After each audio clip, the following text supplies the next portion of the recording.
भोजदशार्हार्ह कुकुरान्धकवृष्णिभिः आत्मतुल्य बलैर्गुप्तां नागैर्भोगवतीमिव।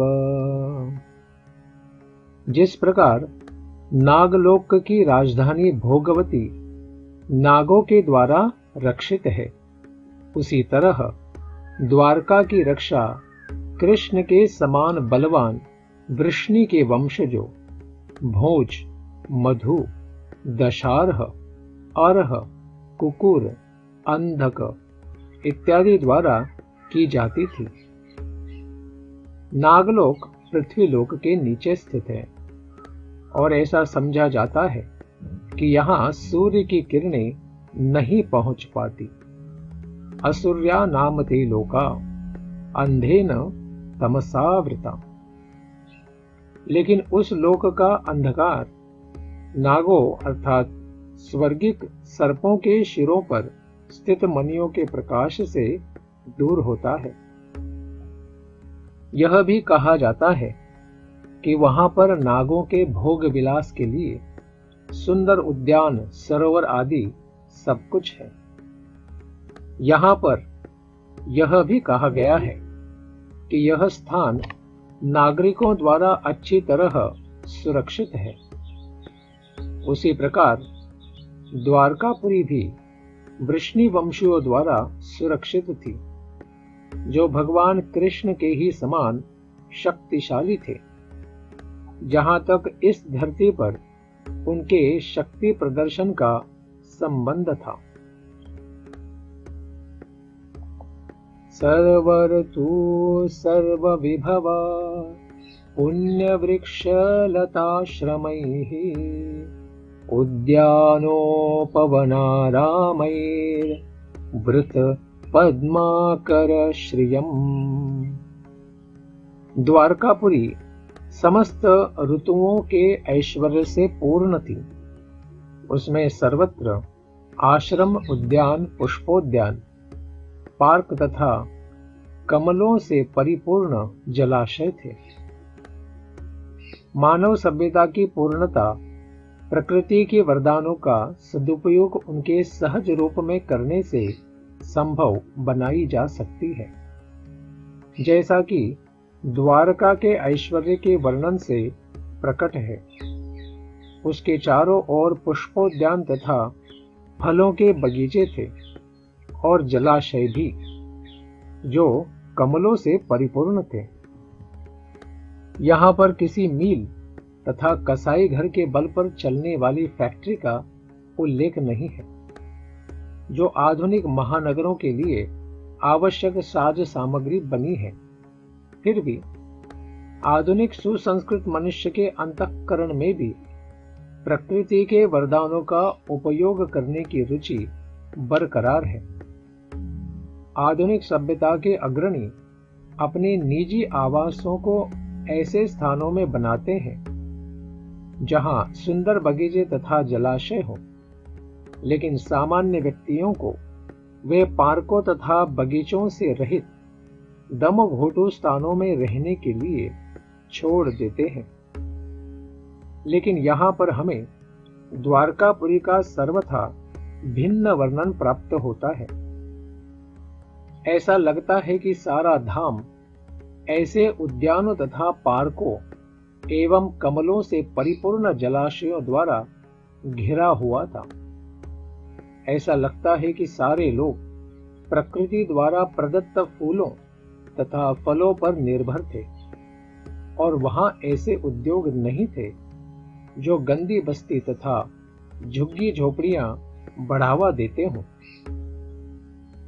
सभ्यता की प्रगति का अनुमान उन मीलों तथा फैक्ट्रियों की बढ़ोतरी से नहीं लगाया जाता, जिनसे मनुष्य की कोमल भावनाएं विनष्ट हों, अपितु मनुष्यों में प्रबल आध्यात्मिक प्रवृत्तियों के विकास से लगाया जाता है, जिससे उन्हें भगवत धाम वापस जाने का अवसर प्राप्त हो सके। फैक्ट्रियां तथा मीलों का विकास उग्र कर्म कहलाता है। और ऐसे कर्म से मनुष्य तथा समाज की सुकोमल भावनाओं का क्षय होकर असुरों का कारागार बना देती है। यहाँ पर हम पवित्र वृक्षों का उल्लेख पाते हैं, जिनमें ऋतु के अनुसार फल फूल लगते हैं। अपवित्र वृक्ष केवल व्यर्थ के जंगल होते हैं और उनका उपयोग केवल ईंधन के लिए ही हो सकता है।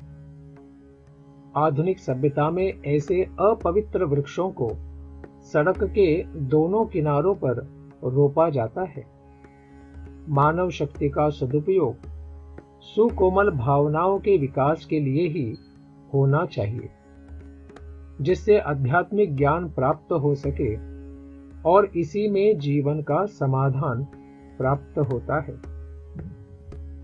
मनुष्य के शरीर में सूक्ष्म तंतुओं के विकास के लिए फल, फूल, सुंदर उद्यान, पार्क, कमलों के बीच क्रीड़ा करते बतख एवं हंसों से युक्त जलाशय तथा प्रचुर दूध तथा मक्खन देने वाली गायें आवश्यक है।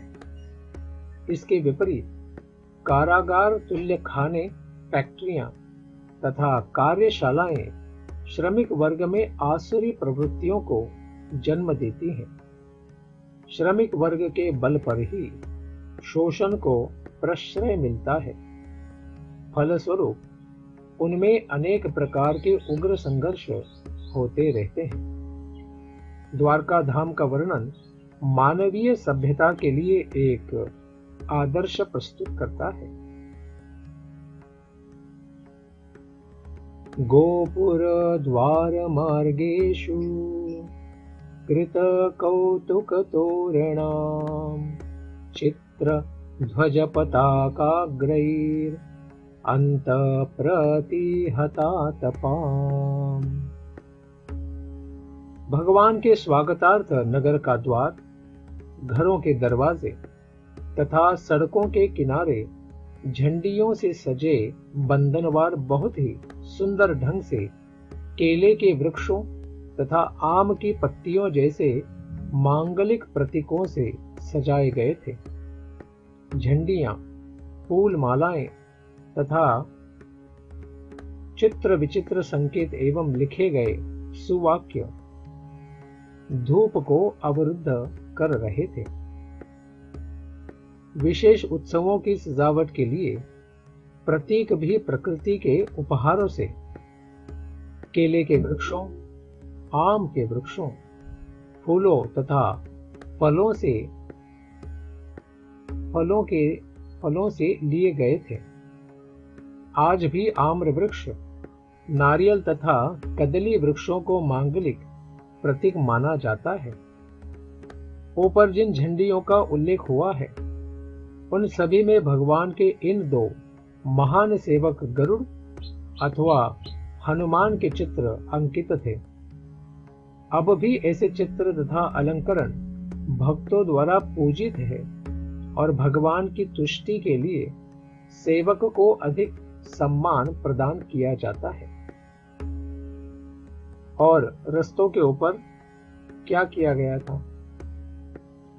सम्मार्जित महामार्ग रथ्यापण कचत्वराम सिक्ताम गंध जलैर उक्ताम फल पुष्पाक्षतां कुरैहि। पथ, मार्गों, बाजारों तथा चौकों की ओर भली भांति झाड़ बुहार कर उन पर सुगंधित जल का छिड़काव किया गया था और भगवान का स्वागत करने के लिए सर्वत्र फल फूल तथा अक्षत अंकुर बिखेरे गए थे। द्वारका धाम के राजमार्गों तथा गली कुचों को सिक्त करने के लिए गुलाब तथा केवड़ा के फूलों को आसवित करके तैयार किया गया सुगंधित जल मंगवाया गया था। इनके उपरांत बाजारों तथा चौकों को भली भांति झाड़ा बुहारा गया था। उपर्युक्त वर्णन से प्रतीत होता है कि द्वारका धाम बहुत बड़ा था, जिसमें अनेक राजमार्गों, गलियों तथा पार्कों उद्यानों एवं जलाशयों से युक्त चौक थे और इन सबों को फूलों फलों से सुंदर ढंग से सजाया गया था। भगवान का स्वागत करने के लिए इन फूलों फलों को अक्षत अंकुरों के साथ सार्वजनिक स्थलों पर बिखेर दिया गया था। अक्षत बीज एवं अंकुर शुभ माने जाते हैं और उत्सवों के दिनों में लोग आज भी इनका प्रयोग करते हैं। द्वार द्वार पर क्या लगे? द्वारि द्वारि गृहाणां च दध्यक्षतफलेक्षुभिः अलंकृतां पूर्णकुंभैर् बलिभिर्धूपदीपकैः। प्रत्येक घर के द्वार पर दही, अक्षत फल, गन्ना तथा पूरे भरे हुए जलपात्रों के साथ ही पूजन की सामग्री, धूप तथा बत्तियां सजा दी गई थी। वैदिक प्रथा के अनुसार स्वागत विधि शुष्क नहीं होती है, जैसा कि ऊपर उल्लेख है।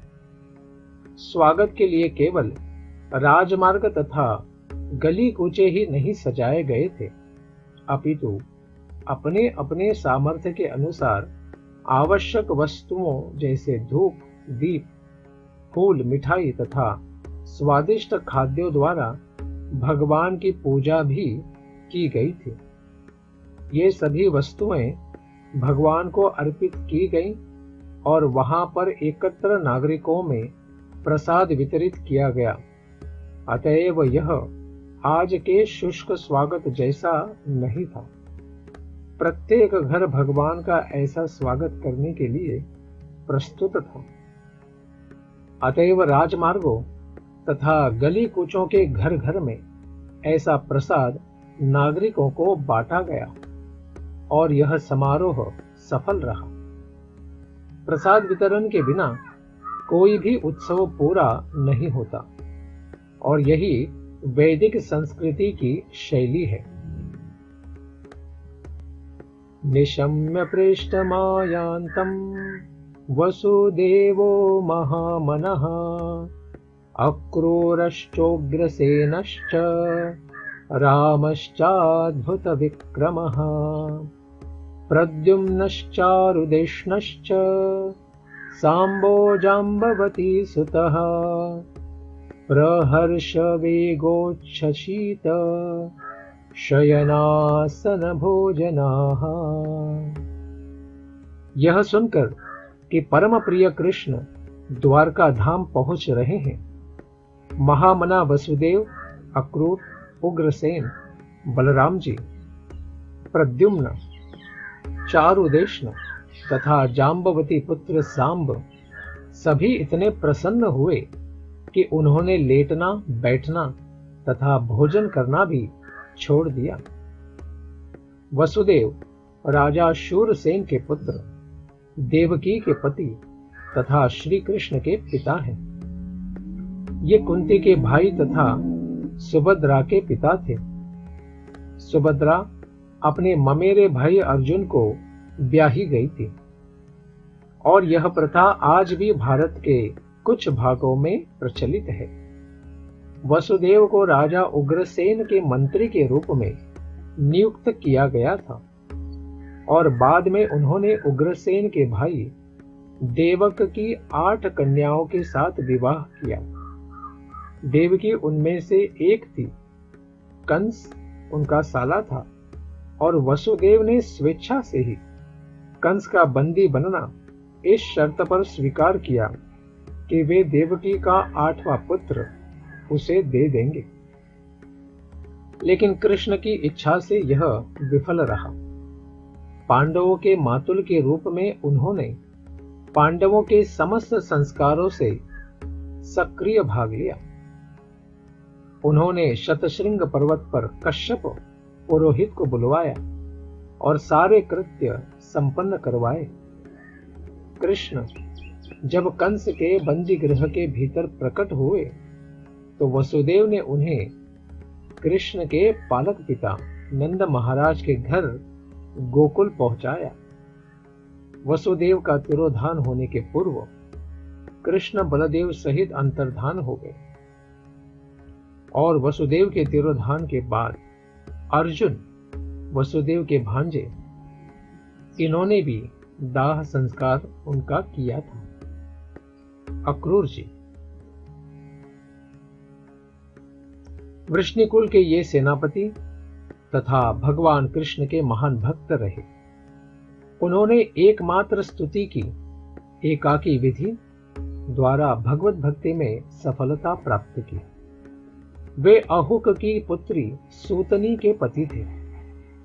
जब अर्जुन कृष्ण की इच्छानुसार सुभद्रा का हरण करके ले गए तो उन्होंने अर्जुन की सहायता की थी।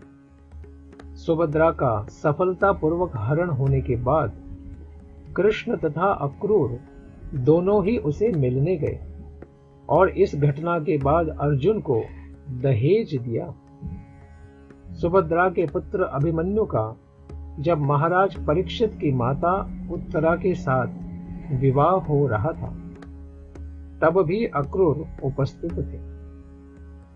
अक्रूर के श्वशुर अहुक की उनसे नहीं बनती थी, किंतु दोनों ही भगवान के भक्त ही थे।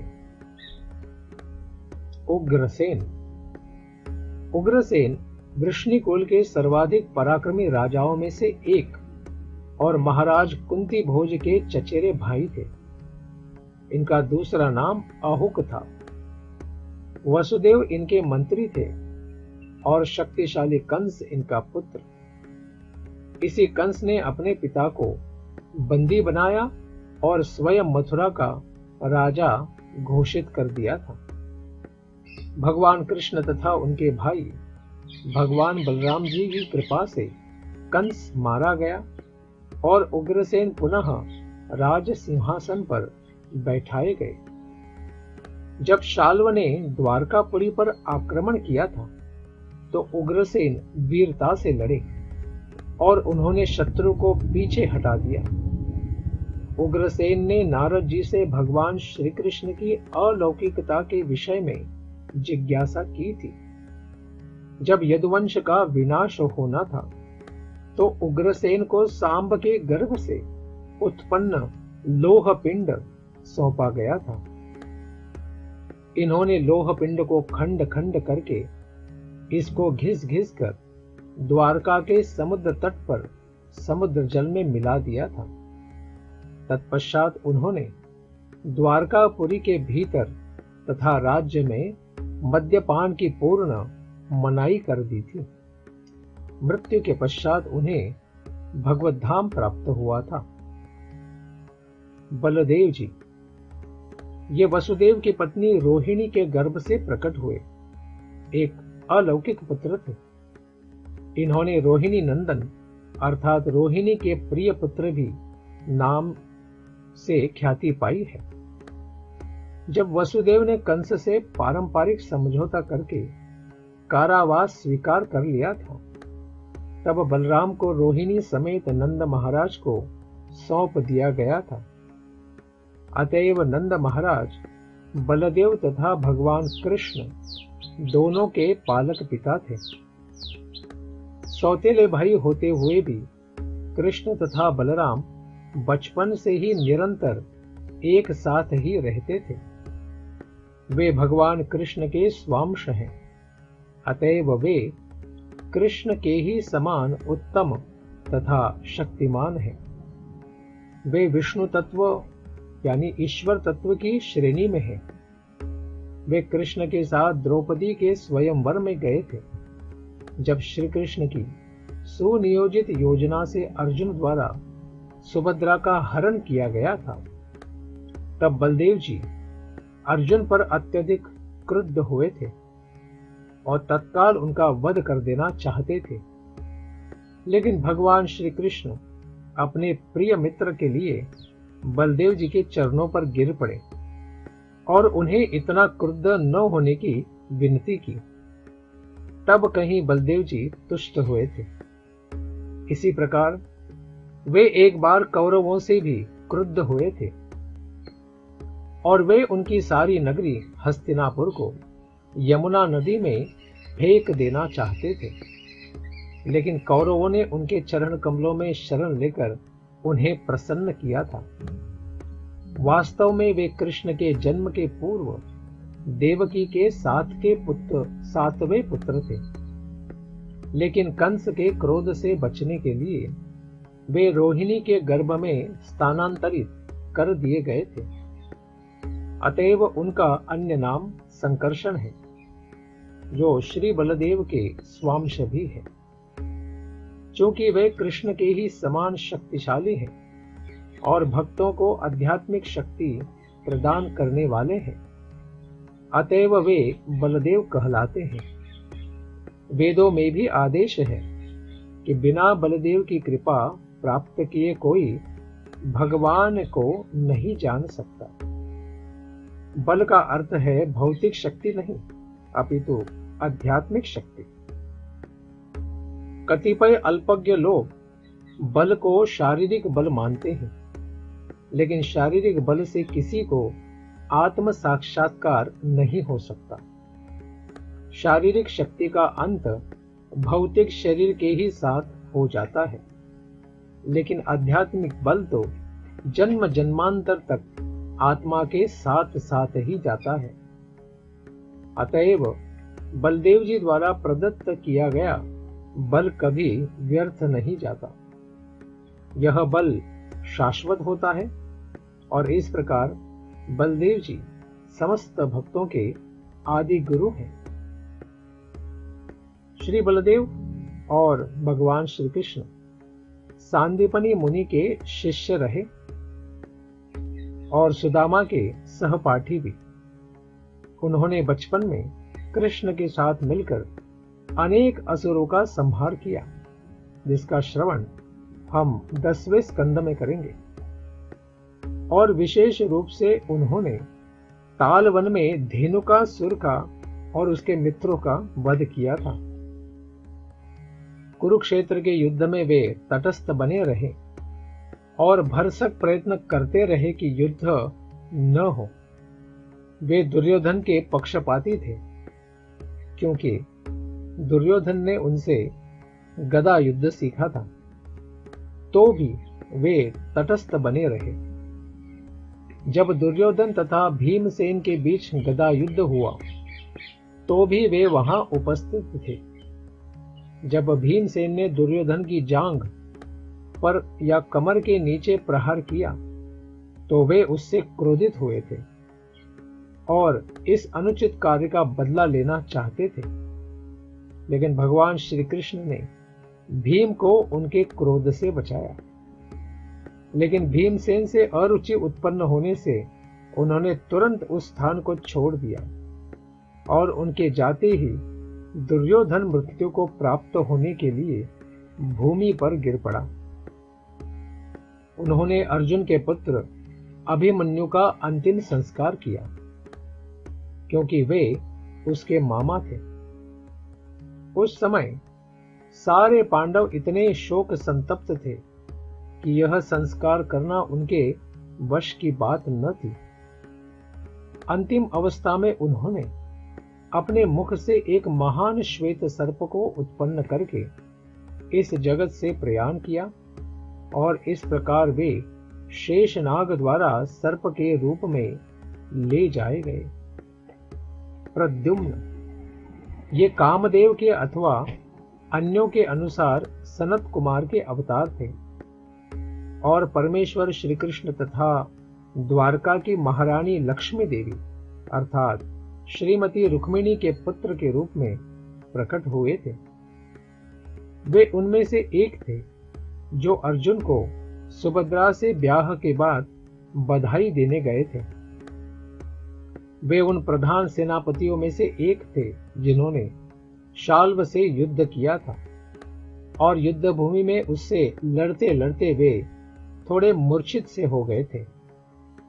उनका साथी उन्हें युद्ध भूमि से शिविर में ले आया था, किंतु उन्होंने इस कार्य के लिए उसे कोसा था तथा स्वयं अत्यंत खिन्न हुए थे।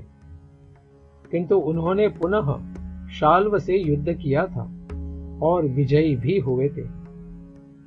उन्होंने नारद जी से विभिन्न देवताओं के विषय में सुना है। वे भगवान श्री कृष्ण के 4 पूर्णांशों में से तीसरे हैं। उन्होंने अपने पिता कृष्ण से ब्राह्मणों की महिमा के विषय में जिज्ञासा की थी। यदुवंशियों के बंधुघाती युद्ध में वे वृष्णियों के राजा भोज के हाथों मारे गए। मृत्यु के बाद उन्हें अपने मूल पद पर स्थापित किया गया था। चारुदेष्ण श्री कृष्ण तथा रुक्मिणी देवी के एक और पुत्र, ये भी द्रौपदी स्वयंवर में उपस्थित थे। ये अपने भाइयों तथा पिता की भांति महान योद्धा थे। इन्होंने विविनिधग से युद्ध करके उसे मार डाला था। इसके पश्चात सांब यदुकुल के महान शूरवीरों में से एक थे। ये श्री कृष्ण की पत्नी जाम्बवती से उत्पन्न पुत्र थे। इन्होंने अर्जुन से धनुर्विद्या का युद्ध कौशल सीखा था और महाराज युधिष्ठिर की संसद के सदस्य बने थे। ये महाराज युधिष्ठिर के राजसूय यज्ञ में उपस्थित थे। जब प्रभास यज्ञ में सारे वृष्णि एकत्र थे तो सात्यकी ने भगवान बलदेव के समक्ष इनके महिमाशाली गुणों का वर्णन किया था। ये युधिष्ठिर द्वारा संपन्न करवाए गए अश्वमेध यज्ञ के समय अपने पिता श्री कृष्ण के साथ उपस्थित थे। इनके भाइयों ने इन्हें गर्भवती स्त्री के रूप में कुछ ऋषियों के समक्ष प्रस्तुत किया था और इन्होंने हंसी हंसी में उनसे पूछा था कि मेरे गर्भ से क्या उत्पन्न होगा। इस पर ऋषियों ने उत्तर दिया था कि तुम्हारे गर्भ से लोह पिंड मूसल उत्पन्न होगा, जिससे यदुकुल में बंधुघाती युद्ध होगा। दूसरे ही दिन प्रातः काल सांब के गर्भ से एक बृहद लोह पिंड यानी मूसल उत्पन्न हुआ, जिसे उग्रसेन को उचित कार्यवाही के लिए सौंप दिया गया। बाद में सचमुच ही पूर्व घोषित बंधुघाती युद्ध हुआ, जिसमें सांब मारे गए। इस तरह भगवान श्री कृष्ण के ये पुत्र अपना अपना स्थान त्याग कर तथा विश्राम करना, बैठना, खाना जैसे सारे कृत्यों से विरत होकर अपने पूज्य पिता की ओर दौड़ पड़े। वारणेन्द्रं पुरस्कृत्य ब्राह्मणैः स सुमंगलैः शंखतूर्यनिनादेन ब्रह्मघोषेण चादृताः प्रत्युज्जग्मुरथैररिष्टा प्रणयागतसाध्वसाः। वे फूल थामे हुए ब्राह्मणों समेत रथों पर भगवान की ओर तेजी से बढ़े। उनके आगे आगे सौभाग्य के प्रतीक हाथी थे। शंख तथा तुरही बज रहे थे और वैदिक स्तोत्र उच्चरित हो रहे थे। इस प्रकार उन्होंने स्नेह सिक्त अभिवादन किया। किसी महापुरुष के स्वागत की वैदिक विधि से सम्मान का वातावरण उत्पन्न होता है, जो आगंतुक के लिए स्नेह तथा सत्कार से पूर्ण होता है। ऐसे स्वागत का शुभ वातावरण उपर्युक्त साज सामग्री पर निर्भर करता है, जिसमें शंख, पुष्प, धूप, सजे हुए हाथी तथा वैदिक साहित्य से स्तोत्रों का पाठ करते हुए योग्य ब्राह्मण सम्मिलित हैं। स्वागत का ऐसा कार्यक्रम स्वागतकर्ता तथा स्वागत किए जाने वाले दोनों की निष्ठा से पूरित होता है।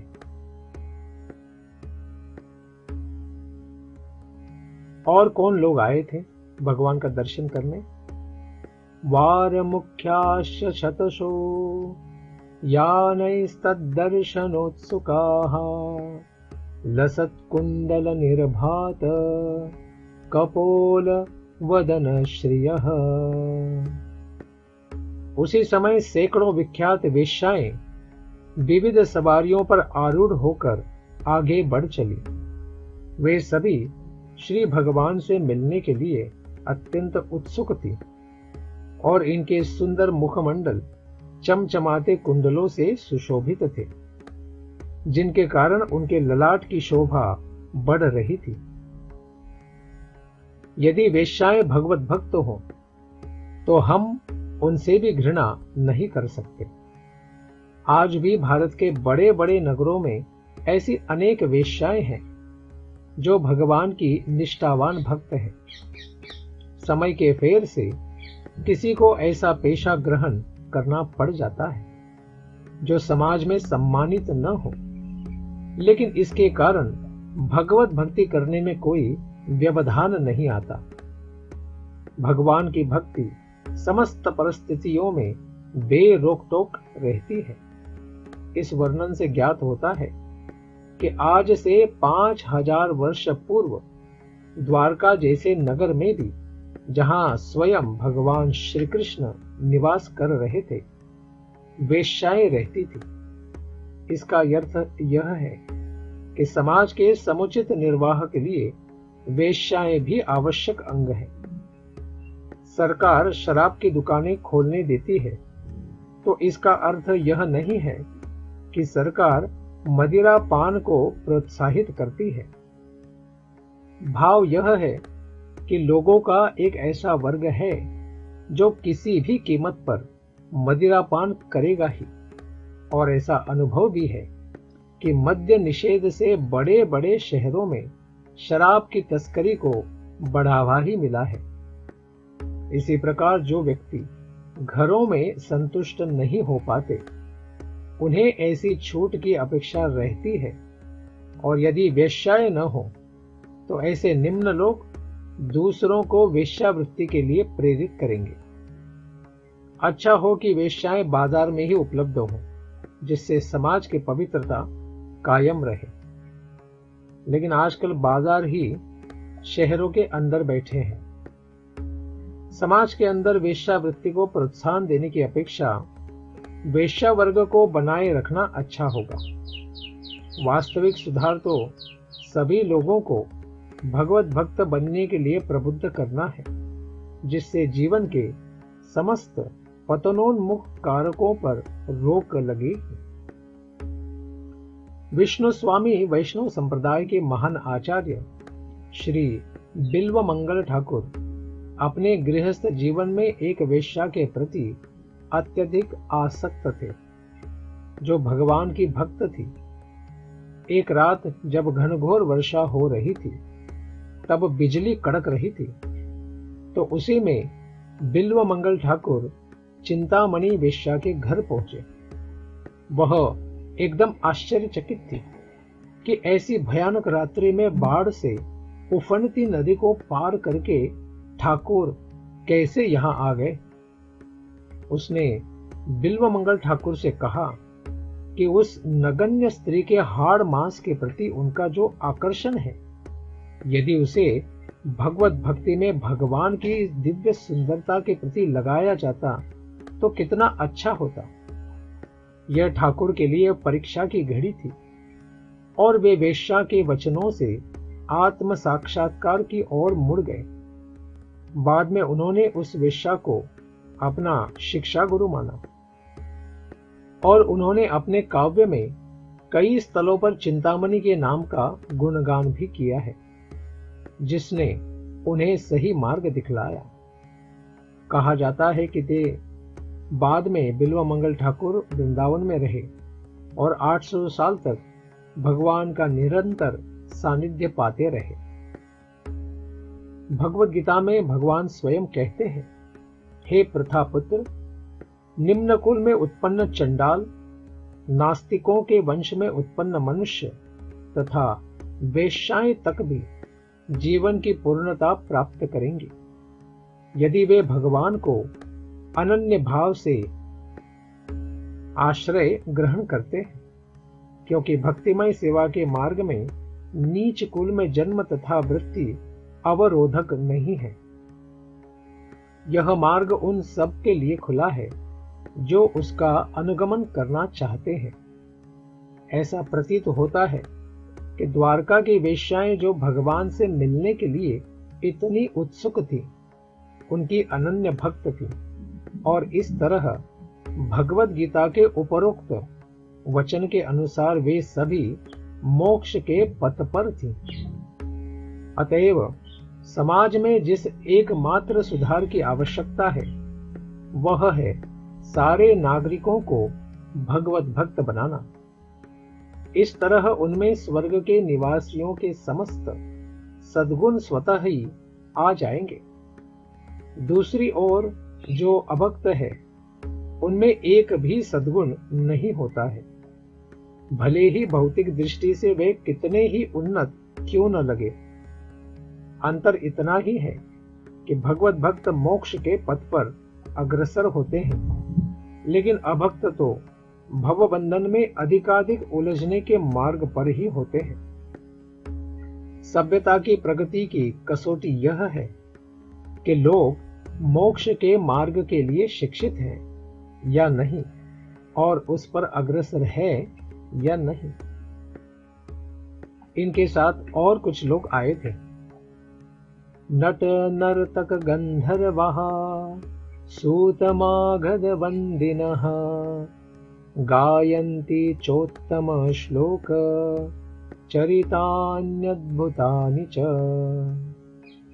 कुशल नाटककार, कलाकार, नर्तक, गायक, पौराणिक, वंशावली विशारद जिन्हें भाट कहते हैं, तथा विद्वान वक्ता, वाचक, सबों ने भगवान के अलौकिक कार्यकलापों से प्रेरित होकर अपना अपना योगदान दिया। इस प्रकार वे भी आगे बढ़ते गए। ऐसा प्रतीत होता है कि 5000 वर्ष पूर्व भी समाज को नाटककारों, कलाकारों, नर्तकों, गायकों, पौराणिकों, वंशावली विशारदों, सार्वजनिक वक्ताओं की भी आवश्यकता पड़ती थी। नर्तक, गायक तथा नाटक कलाकार अधिकांशतया शूद्र जाति के होते थे, जबकि विद्वान, पौराणिक, वंशावली विशारद भाट तथा सार्वजनिक वक्ता ब्राह्मण जाति के होते थे।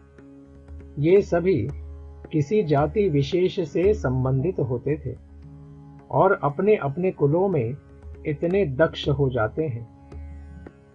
ऐसे नट, नर्तक, गायक, पौराणिक, भाट तथा सार्वजनिक वक्ता विभिन्न युगों तथा कल्पों में भगवान के अलौकिक कार्यकलापों का वर्णन करते थे, किसी सामान्य घटना का नहीं। न ही ये घटनाएं किसी तिथि क्रमानुसार होती थी। सारे पुराण ऐतिहासिक तथ्यों से पूर्ण हैं, जिनमें विभिन्न कालों तथा विभिन्न लोकों में भगवान से संबंधित विषयों का वर्णन मिलता है। अतः इसका कोई कालक्रम नहीं मिलता। अतएव जब आधुनिक इतिहासकार कोई श्रृंखला सूत्र नहीं पकड़ पाते तो वे अप्रामाणिक ढंग से यह आलोचना करते हैं कि सारे पुराण तो कपोल कल्पित ही हैं। यहां तक कि 100 वर्ष पूर्व भी भारत में सारे नाटकों का कार्य परमेश्वर के अलौकिक कार्यकलापों पर ही केंद्रित होते थे। नाटकों के खेले जाने पर विशेष रूप से जन सामान्य का मनोरंजन होता रहता था और यात्रा टोलियां, नाटक मंडलियां भगवान के अलौकिक कार्यों का अभिनय करती थी। इस प्रकार प्रत्येक निरक्षर किसान शैक्षणिक योग्यता न होने पर भी वैदिक साहित्य के ज्ञान में सहभागी होता था। अतएव सामान्य व्यक्ति के आध्यात्मिक प्रकाश के लिए नाटककारों, गायकों, वक्ताओं इत्यादि की आवश्यकता होती है। भाट किसी विशेष परिवार के वंशजों का पूरा ब्यौरा प्रस्तुत करते थे। आज भी भारत के तीर्थ स्थानों के पंडे किसी भी नवागंतुक का पूरा वंश ब्यौरा प्रस्तुत करते हैं। कभी कभी यह आश्चर्यजनक कृत्य ऐसी महत्वपूर्ण जानकारी पाने के कारण अधिक ग्राहकों को आकर्षित भी करता है। तो भगवान ने सबको देखकर क्या किया? भगवांस्तत्र बंधूनां पौराणामनुवर्तिनां यथा विद्युपसंगम्य सर्वेषां मानमादधे।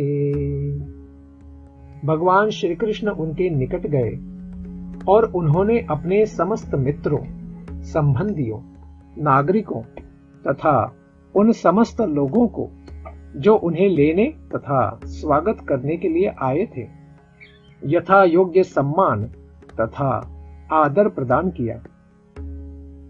पूर्ण पुरुषोत्तम भगवान न तो निराकार है, न ऐसी निष्क्रिय वस्तु है जो अपने भक्तों के भावों के साथ आदान प्रदान करने में असमर्थ हो।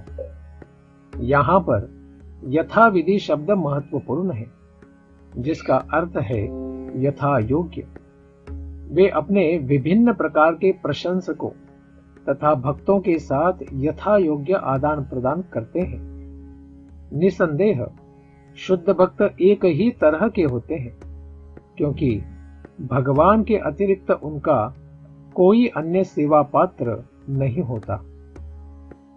इसीलिए भगवान भी ऐसे शुद्ध भक्तों के साथ यथा योग्य आदान प्रदान करते हैं, अर्थात वे अपने शुद्ध भक्तों के सारे कार्यों के प्रति सतर्क रहते हैं। जो लोग उन्हें निराकार कहते हैं, भगवान भी उनके प्रति कोई व्यक्तिगत रुचि नहीं दिखाते। वे प्रत्येक व्यक्ति को उसकी आध्यात्मिक चेतना के विकास के रूप में प्रसन्न करते हैं और ऐसे आदान प्रदान का नमूना यहाँ पर विभिन्न स्वागत करने वालों के द्वारा प्रस्तुत भी किया गया है।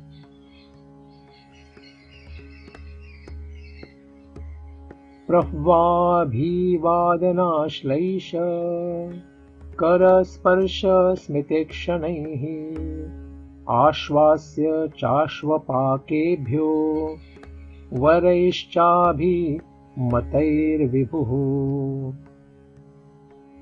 सर्वशक्तिमान भगवान ने वहां पर समुपस्थित लोगों को, यहां तक कि नीच से नीच जाति वाले को अपना मस्तक झुकाकर, बधाई देकर, आलिंगन करके, हाथ मिलाकर, देखकर तथा हंसकर, आश्वासन देकर तथा वरदान देकर उनका अभिवादन किया।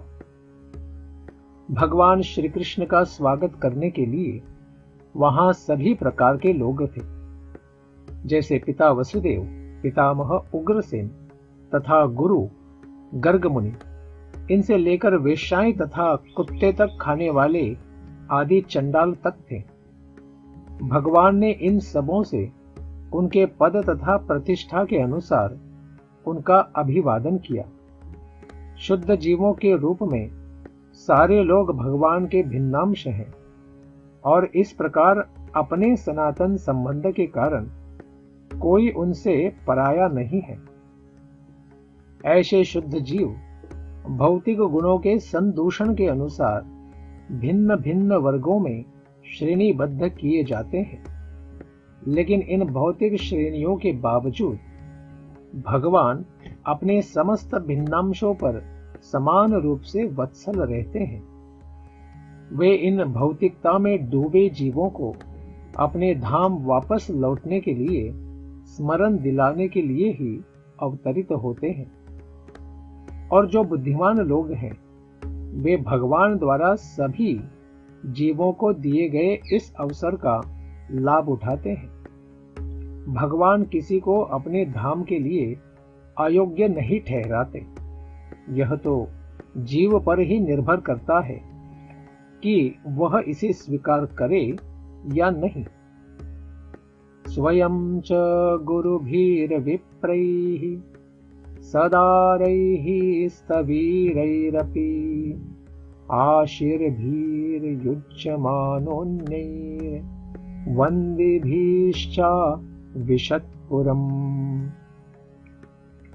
तब भगवान ने ज्येष्ठ वरिष्ठ संबंधियों तथा अपनी अपनी पत्नियों के साथ आए अशक्त ब्राह्मणों के साथ नगर में प्रवेश किया। वे सब आशीर्वाद दे रहे थे और भगवान के यशों का गान कर रहे थे। दूसरे लोगों ने भी भगवान की महिमा की प्रशंसा की। समाज में ब्राह्मण कभी भी भावी निवृत्त जीवन के लिए धन संग्रह करने के प्रति ध्यान नहीं देते थे। जब वे वृद्ध एवं अशक्त हो जाते थे तब वे अपनी पत्नियों सहित राज दरबार पहुंचते थे और केवल राजाओं के महिमा युक्त कार्यों की प्रशंसा करने से उन्हें जीवन की सारी आवश्यकताएं प्रदान की जाती थी।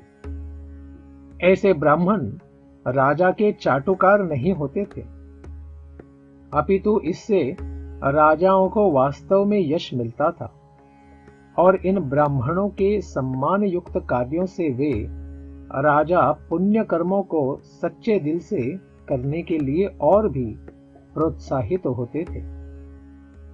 भगवान श्री कृष्ण समस्त यशों के पात्र हैं और स्तुति करने वाले ब्राह्मण तथा अन्य लोग भगवान की महिमा का गान करने के कारण स्वयं धन्य हो गए।